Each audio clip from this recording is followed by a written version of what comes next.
৩০০ জন সাহাবী কেন অবাক হয়েছিলেন রাসূল সাল্লাল্লাহু আলাইহি ওয়াসাল্লামের এই মোজেজা দেখে? সহিহ বুখারীর হাদিস থেকে পাওয়া যায়, একবার নবী সাল্লাল্লাহু আলাইহি ওয়াসাল্লাম ও তার সাহাবীগণ জাউরা নামক একটি স্থানে অবস্থান করছিলেন। সেখানে তারা সকলে পানির সংকটে পড়লেন। পানির অভাবে তারা পানির তৃষ্ণা মিটাতে পারছিলেন না এবং তারা অজুও করতে পারছিলেন না। পানির সংকটের কারণে রাসূল সাল্লাল্লাহু আলাইহি ওয়াসাল্লাম একটি পাত্রে পানি নিয়ে আসতে বললেন। তখন রাসূল তার হাত সে পানির পাত্রের ওপরে রাখলেন, আর তখনই অলৌকিকভাবে তার হাতের আঙুলের মধ্য দিয়ে পানি বৃদ্ধি হতে শুরু করল।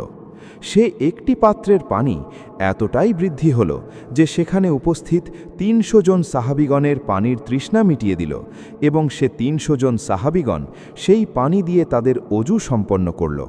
সুবহানাল্লাহ! রাসূল সাল্লাল্লাহু আলাইহি ওয়াসাল্লামের এমন অলৌকিক ঘটনাগুলো জানতে সাবস্ক্রাইব করে আমাদের সাথেই থাকুন।